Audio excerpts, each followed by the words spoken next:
सूचना केवल हमारे विचार हैं, वित्तीय सलाह नहीं। निर्णय लेने से पहले खुद शोध करें। किसी भी लाभ या हानि के लिए हम उत्तरदायी नहीं हैं। आज हम देख रहे हैं मार्क्संस फार्मा लिमिटेड के 2024-25 Q3 की consolidated financial performance. Starting with the sales, पिछले क्वार्टर से सेल्स में 6% का इंक्रीज हुआ है, मगर कंपनी ने पिछले साल के मुकाबले 16% का सेल्स इंक्रीज रिपोर्ट किया। Expenses 7% quarter on quarter increase हो गए हैं, जो साल भर के 20% के राइज के साथ अलाइन करता है। क्वार्टरली सेल्स के कंपैरिजन में एक्सपेंसेस इंक्रीज होना दिखाता है कंपनी ने एक्सपेंसेस मैनेज करने के लिए स्ट्रगल किया।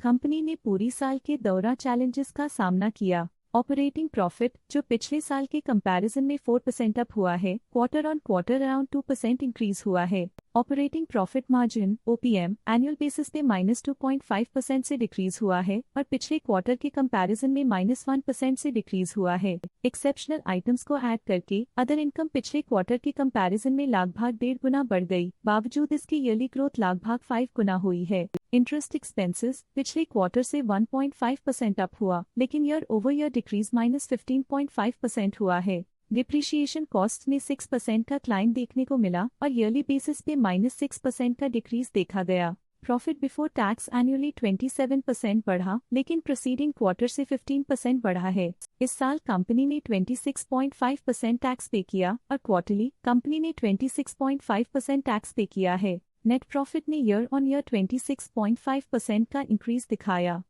लेकिन लास्ट क्वार्टर से 7.5% का इंक्रीज हुआ है। इस क्वार्टर में कंपनी का परफॉर्मेंस ठीक रहा, ऑपरेशनल एफिशिएंसी में कुछ सुधार हुआ है। वहीं अगर एनुअल एनालिसिस की बात करें तो इस साल कंपनी का परफॉर्मेंस अच्छा रहा। अर्निंग्स पर शेयर EPS में साल भर में 0.5% का इंक्रीज देखा गया, लेकिन क्वार्टरली में 8.5% की बढ़ोतरी भी नजर आई। इस क्वार्टर में कंपनी का EPS ठीक रहा, ऑपरेशनल एफिशिएंसी में कुछ सुधार हुआ। मार्क्संस फार्मा लिमिटेड के फाइनेंशियल स्नैपशॉट को रिव्यू करते हुए कुछ मुख्य ट्रेंड्स सामने आए हैं जो कंपनी की परफॉर्मेंस पे रोशनी डालते हैं।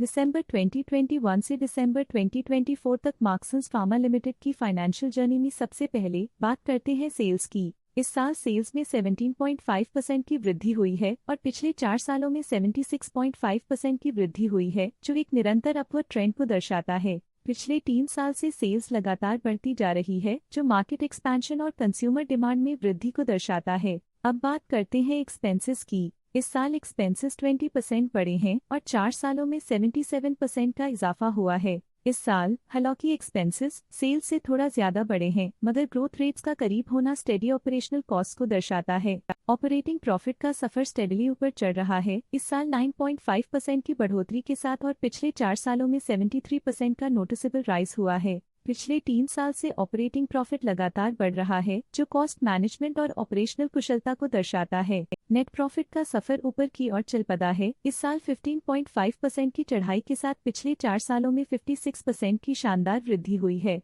एक अस्थायी गिरावट के बाद लगातार दूसरे साल नेट प्रॉफिट में वृद्धि हुई है, जो फाइनेंशियल लैंडस्केप में साइक्लिकल रिकवरी को दर्शाता है। इस साल EPS ने ऊंचाइयों को छुआ है 13.5% की वृद्धि के साथ, जो पिछले 4 सालों में 41.5% की मजबूत वृद्धि पर आधारित है। एक अस्थायी सेटबैक के बाद EPS ने लगातार दूसरे साल अपनी अपवर्ड ट्रैजेक्टरी को जारी रखा है, जो कंपनी की वॉलेटाइल मार्केट्स में अडेप्टेबिलिटी को दर्शाता है। चलिए अब बात करते हैं शेयर होल्डिंग पैटर्न की। मार्क्संस फार्मा की शेयर होल्डिंग रिपोर्ट्स कुछ इस प्रकार की हैं, जो दिसंबर 2024 के 31 तक चलता है। ये रिपोर्ट कंपनी के शेयर्स की डिटेल्ड जानकारी देता है, जिसमें promoters, promoter groups, foreign investors, public investors और सरकारी एंटिटीज शामिल हैं।